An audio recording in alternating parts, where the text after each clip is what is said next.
Bonsoir et bienvenue sur La Première, ravi de vous retrouver. À la une de l'actualité de ce dimanche 9 novembre. Une rentrée en demi-teinte à Tubouaï. Les élèves de Reivavé ont tous rejoint l'internat, mais 6 jeunes de Rapa restent chez eux.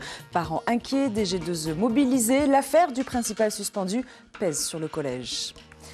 Savoir d'où l'on vient pour savoir où l'on va. 6 générations de la famille Salmon réunies à Papara pour retracer leur histoire. Recueillement, récits et généalogie, reportage dans ce journal.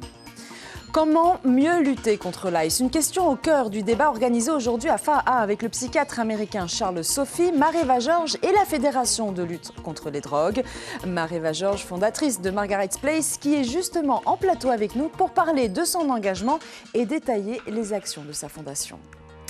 Makeva, le festival qui réveille Rangiroa, 5 jours d'animation, de rire et de partage pour redonner vie à l'atoll en saison basse. Un pari réussi pour les organisateurs comme pour les habitants. Et puis à la fin de cette édition, voyage dans le temps. En 1979 à Wainé, lagon turquoise, coloré, chevaux sur la plage, image d'archives d'un Fénois préservé entre légende et quotidien insulaire. Un habitant de Wapo a été grièvement blessé après une attaque de requin survenue cet après-midi dans la baie de Hakahao. L'homme qui nageait a été mordu au bras par un requin d'environ 3 mètres avant d'être secouru par des baigneurs. Rapidement pris en charge, il a été évacué vers Nuku'iva, un fait rare qui a marqué les habitants de l'île, comme le confie Hiate Klima au micro de Lionel Tehamoana. Il y avait une personne avec une pirogue qui était en train de chasser un peu le requin. C'était un bon gros requin qui l'attendait. Et grâce à cette échelle quand même, ça a pu nous servir au fait à remonter sur le quai. Bon, c'était un petit moment choquant quand même pour nous, parce que c'était quand même assez bien. Il était bien mordu. Et du coup, on l'a remonté sur le quai avec une autre personne. Et on a plus de peur que de mal. Je pense que cette personne ira mieux d'ici quelques jours. Je souhaite que du courage pour la suite. Et aux dernières nouvelles, le séjour ne sont pas en danger. Une rentrée sous tension à Tubouaï. Les élèves de Reivavé ont bien intégré l'internat du collège ce matin, malgré l'absence du principal Willy Veiho, suspendu de ses fonctions. En fin de journée, une délégation de la DG2E a également débarqué sur place pour s'assurer que la rentrée se déroule dans de bonnes conditions. Eyarita Yata et Dylan Fels. Finalement, aucun élève de Reivavé ne manque à l'appel pour cette rentrée scolaire à Tubouaï. Ils ont bien pris l'avion ce matin, malgré quelques inquiétudes. Pour moi, personnellement, pour la suspension de M.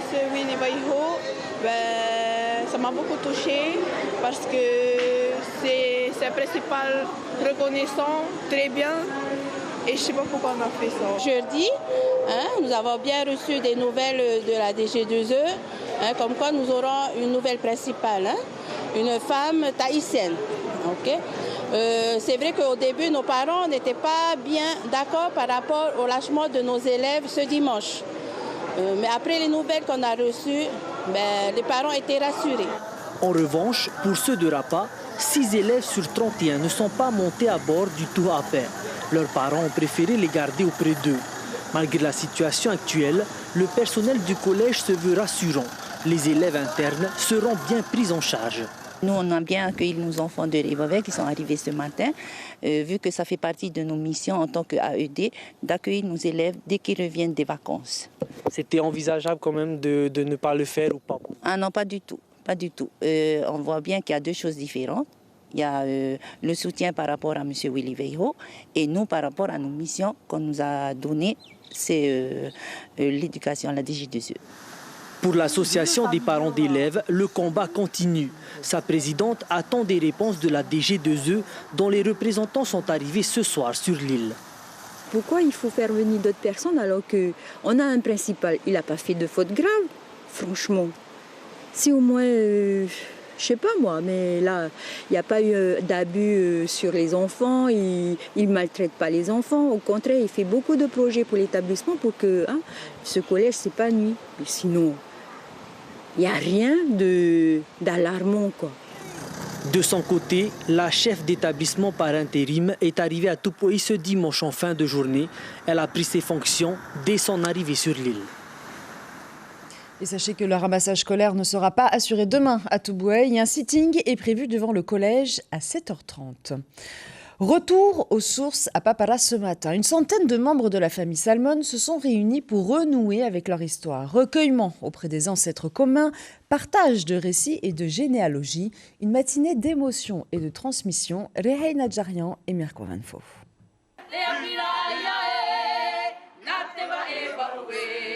Un chant pour célébrer la mémoire de leur tupuna. Ce moment de recueillement est un véritable retour aux sources pour les membres de la famille Salmon, puisqu'ils se tiennent devant la stèle de leur premier ancêtre en commun, Tati Tauratuai Patea. Quand on est passé sur le protectorat, donc c'est le premier qui a été établi chef de Papara. Cette pierre commémorative occupe également une place importante dans la famille Salmon. Elle a été dressée en l'honneur d'Opuhara, le frère aîné de Tati Tauratuai Patea. Opuhara, c'est celui qui s'est opposé au christianisme et qui est décédé en 1815 lors de la bataille de Feipi à la pointe Nari à Paea. Et il était aussi opposé à son frère qui était pour le christianisme. La famille Salmon s'étend désormais sur 6 générations. Elle a aussi migré jusqu'aux îles sous le vent, notamment à Maupiti. Ma grand-mère a donc connu Aripaya Salmon et ils ont eu ensemble une fille. Et cette fille, à ses 17 ans, est partie sur Maupiti. Et voilà, l'histoire, elle reste avec Tuheyava. Et nous sommes donc là, les enfants descendants de notre grand-mère. Les plus jeunes aussi étaient conviés au rassemblement, l'occasion d'en savoir plus sur leur généalogie. C'est important parce que comme ça, ça nous permet de connaître la famille, de pouvoir voir avec qui on est famille et du coup, ça nous permet aussi de savoir l'histoire. Le temps d'une matinée, les membres de la famille Salmon ont pu faire connaissance avec leurs cousins éloignés. Tous sont portés par cette croyance, si tu ne sais pas où tu vas, retourne-toi et regarde d'où tu viens. Débat sur les addictions cet après-midi dans un hôtel de Fa'a. Parmi les invités, le psychiatre américain et spécialiste des addictions Charles Sophie et Mareva Machano Georges, bienfaitrice et sponsor de l'événement. La Fédération de lutte contre toutes les drogues salue leur engagement et leur expertise sur le terrain. Un état des lieux nécessaire pour mieux accompagner les familles des victimes de l'ICE. Cathy Godot, présidente de la Fédération, est au micro de Rohan Potoulou. Il y a une approche de proximité que l'on a effectuée tout au long de la semaine et qui est vraiment bénéfique. Et on remercie d'ailleurs le Dr Charles Sophie pour ça. Et demain, l'idée, en fait, c'est que le pays puisse nous accompagner et l'État nous accompagner au mieux pour mettre en place les actions nécessaires pour pouvoir accompagner nos familles dans des meilleures conditions. Et nous allons tout de suite en parler avec notre invitée ce soir, Mareva Georges Yorana. Merci d'être avec nous ce soir. Alors, on vient de l'entendre dans cette interview, l'approche de proximité est essentielle. Vous êtes allé, vous aussi, sur le terrain avec le psychiatre et la Fédération. Quel est votre regard aujourd'hui sur la situation en Polynésie ? La situation est quand même inquiétante, puisqu'elle touche tous les tissus sociaux de notre jolie Polynésie. Et ce que j'ai constaté en allant faire les thérapies avec Dr Sophie, c'est que en fait les patients aiment qu'on aille à leur rencontre. Et il a une manière d'interroger et de demander aux patients quels ont été les déclencheurs en fait émotionnels qui l'ont conduit à consommer de la méthamphétamine. Et souvent, il en résulte que ça vient des traumatismes de leur enfance. Et donc, ils travaillent sur leur traumatisme. Et aussi, il disait qu'il y a aussi le soutien de la famille qui est très important. J'ai constaté le soutien de la famille dans ce processus de décrochage de cette addiction qui est quand même très très forte parce que ça a créé une euphorie dans le cerveau et une dopamine tellement importante que l'effet de la drogue est immédiat et dure 3 jours. J'ai l'impression que les jeunes pensent que c'est une drogue qui est drôle parce qu'elle vous met dans un état pendant 3 jours où vous penser impuissants et c'est très dangereux en fait. Et quelle serait justement l'urgence, selon vous, aujourd'hui, à mettre en place là tout de suite en Polynésie? Alors, ce que j'ai constaté justement, c'est cette proximité d'aller chez l'habitant, chez les familles. Ça permet vraiment aux patients de s'ouvrir. Il a fait une thérapie dans une voiture, par exemple, et c'est une manière efficace vraiment d'approcher les patients. Et je pense que l'ambulance mobile que nous voulons mettre en place avec le gouvernement sur Bora Bora, par exemple, et même sur ici, va beaucoup aider pour l'instant les patients parce qu'il y a beaucoup de choses à mettre en place. Il y a le centre le pôle de santé mentale qui va s'ouvrir. Il y a Stanley qui veut faire une approche un peu plus holistique à Fariapé. Je pense qu'il faut l'encourager parce que c'est une bonne idée de faire un centre holistique. Nous avons besoin d'un centre de détoxication, de sevrage, parce qu'il y a beaucoup de familles qui, quand même, ne savent pas comment réagir et comment ils arrivent à intervenir dans l'immédiat. Mais après, le suivi du sevrage, c'est un peu compliqué parce que c'est vrai que parfois, l'addict a besoin d'être isolé de son environnement en fait. pour se sortir. Et c'est là où le bas blesse. Alors, vous êtes engagé aujourd'hui sur l'ICE, mais ce n'est pas votre seul engagement. Avec votre fondation, vous avez également les Margaret's Place, qui est un espace dédié justement aux jeunes. Vous intervenez dans 2 lycées ici à Tahiti. C'est un espace où les jeunes peuvent aller rencontrer un psychologue. Est-ce que justement les Margaret's Place ont permis de montrer qu'il y avait un véritable besoin des jeunes ? Oui, bien sûr, parce que les Margaret's Place, c'est un endroit où il y a la psychologue à l'année, dans un espace où ils se sentent en confiance et où ils se sentent entendus. Et je pense que nous voulons ouvrir d'autres Margaret's Place, mais nous n'avons pas assez de ressources humaines. On voulait en ouvrir un à Bora Bora, mais on n'a pas trouvé la psychologue qui veuille prendre le poste. Donc, c'est un peu compliqué. Ce n'est pas l'envie et les moyens, c'est surtout les ressources humaines qui nous manquent en ce moment. Et je pense que c'est pour ça que le gouvernement veut réouvrir l'école de psychologie, oui. C'est la priorité aujourd'hui, selon vous, oui, en tout cas. Et donc, il y a beaucoup de jeunes qui vont voir la psychologue, et la psychologue a rattrapé beaucoup de jeunes qui étaient en décrochage scolaire et, parce qu'elle a traité leurs émotions et leurs traumatismes. Donc, c'est un dispositif qui est très efficace. Alors, terminons cette interview par une note plus légère et positive. Vous avez rencontré la Miss Tahiti, qui aujourd'hui est en Martinique pour sa préparation au concours de Miss France. Qu'est-ce que vous vous êtes dit? Peut-être quels conseils vous lui avez donnés à quelques semaines du grand concours? Les conseils que je lui ai donnés, déjà, elle a un potentiel incroyable. Je dois dire qu'elle a une beauté extraordinaire, naturelle et authentique. Elle s'exprime très bien. Elle a une belle éloquence. Et je pense qu'elle a toutes ses chances à Miss France. Je lui ai donné je l'ai rassurée sur... c'est vrai que 30 candidates, c'est impressionnant. Et je lui ai dit, surtout, ne perds pas son authenticité et ses beaux cheveux qu'elle a. Et elle a vraiment une aisance que j'ai rarement vue chez une candidate quand même à Miss France. Et elle était un peu inquiète parce qu'elle n'avait pas trop de vêtements d'hiver. Donc elle était un peu désemparée. Donc nous avons aidé, le comité Miss Haiti a constitué une petite garde-robe d'hiver pour Hinao Poko. Et je pense qu'elle a toutes ses chances et je pense que je vais y aller à Miss France pour la soutenir et elle a de grandes chances d'être notre future Miss France. Merci beaucoup Marie-Eva Georges d'avoir été avec nous et ce dernier message. Merci beaucoup. Merci. Le rideau tombe sur le festival Makeva. Après 5 jours d'animation à Rangiroa, Michel Toromona et son association Ticket Ticket peuvent savourer leur réussite, redynamiser l'atoll en saison basse. Acteurs économiques et habitants en redemandent du jamais vu depuis 2022. Le bilan avec Mérini Gamblin et Patrick Régis. Ils viennent de Tahiti profiter des paysages paradisiaques de Rangiroa. Le festival Makeva a attiré plus de touristes locaux que d'habitude. De bon augure pour les prestataires touristiques. On peut faire plus d'activités des festivals pendant la basse saison. C'est ramener plus de monde. Au moins les locaux déjà. Il y a beaucoup plus de locaux là, cette semaine que d'habitude. On est venu pour voir le concert aussi de Manahune du Makeva, du festival Makeva. Et jusqu'à maintenant, vous êtes allé un petit peu à Tatraï, là, vous avez... Alors tous les matins, on va donner à manger aux poissons, on va à la plage, on va à vélo, on se balade à vélo tout le temps. Et puis voilà, on mange du poisson tous les jours, trop bien.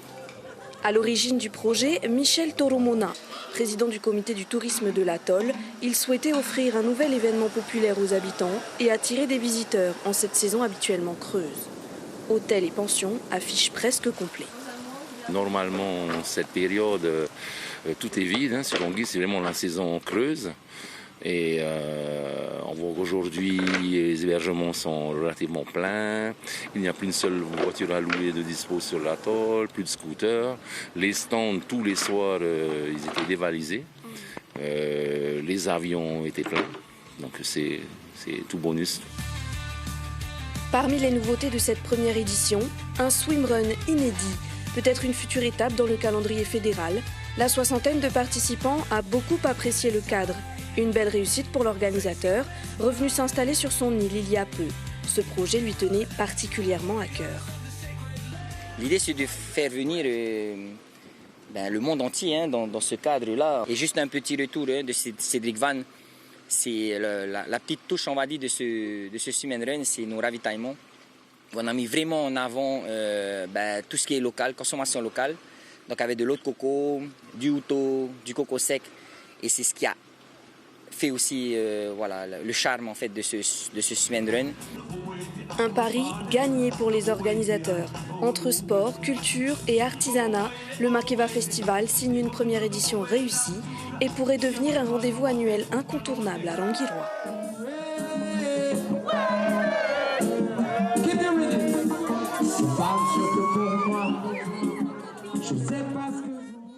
À Wapo, le football féminin était à l'honneur hier avec la FIFA Women's Football Campaign organisée par la Fédération tahitienne de football. Près d'une centaine de jeunes joueuses venues de Nukuhiva, Wapo et Wauka ont foulé le terrain de Hakakau pour une journée de découverte, de partage et de passion. Ateliers ludiques, mini-matchs et sensibilisation aux valeurs du sport, un moment fort pour promouvoir la pratique féminine du football jusque dans les archipels éloignés. Du beau surf et des exploits cette fois à Tararu pour la Coupe de Polynésie 2025. La compétition réunissait les 4 meilleurs surfeurs de chaque catégorie et s'est déroulée en une seule journée sous de belles vagues. Chez les hommes, Steven Pearson frappe fort. Il remporte les 3 coupes Homme, Master et Open. Un triplé qui confirme sa maîtrise du circuit local. Chez les femmes, la jeune Kelia Galina s'impose avec brio. Des performances qui annoncent une saison 2026 déjà pleine de promesses. Retour dans le temps ce soir. Direction Wahine en 1979. L'île Jardin, surnommée aussi Mataira, aux yeux clairs, son lagon turquoise, ses trucks colorés, la vie paisible du village, les chevaux sur la plage, des images d'un Fénois préservé où résonne encore la légende d'Hiro, le dieu héros qui aurait sculpté les passes. Un reportage d'archives, une carte postale d'un autre temps.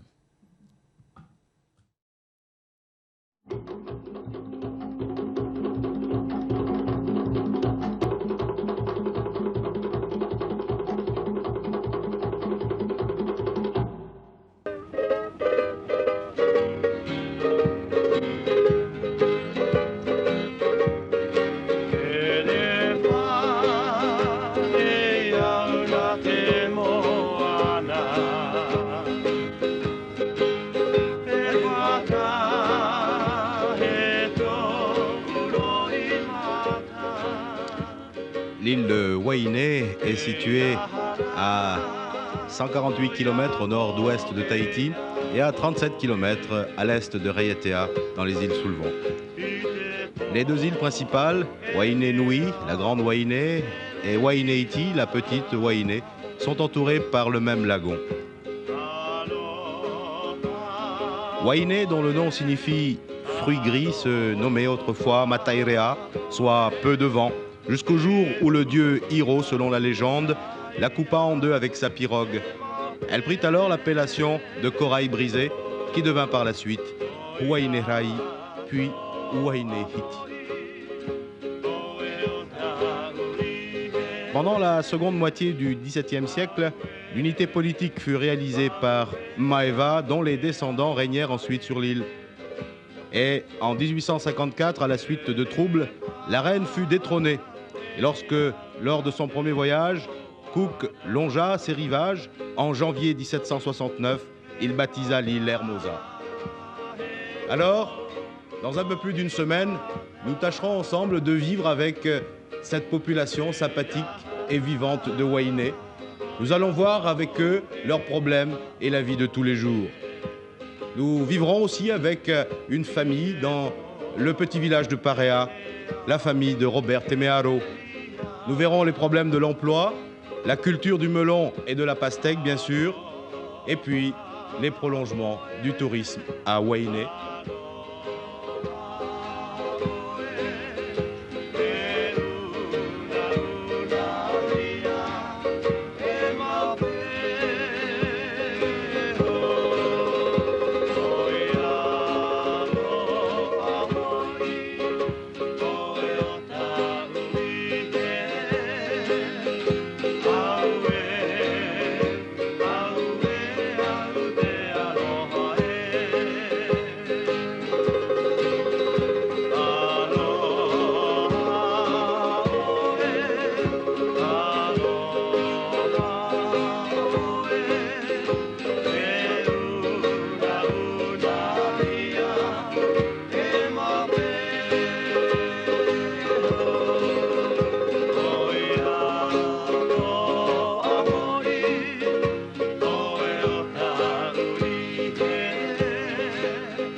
Et c'est la fin de cette édition. L'information principale de ce dimanche 9 novembre. Une attaque de requins survenue à Wapo. Un habitant a été grièvement blessé au bras alors qu'il se baignait dans la baie de Hakahao.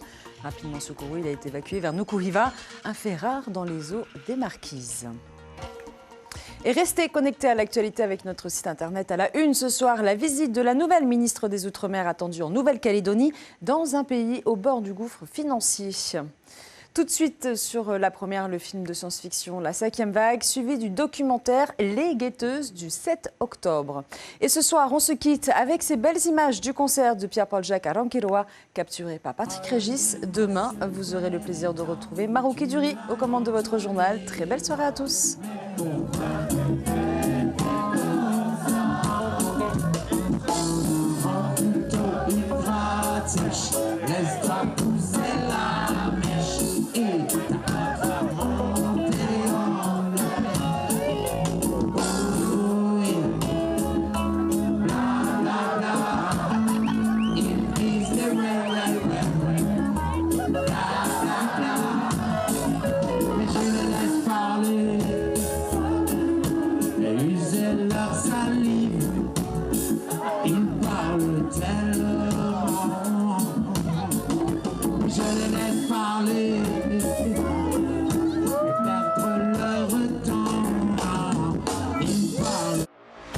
Retrouvez toute l'info sur WhatsApp en scannant notre QR code.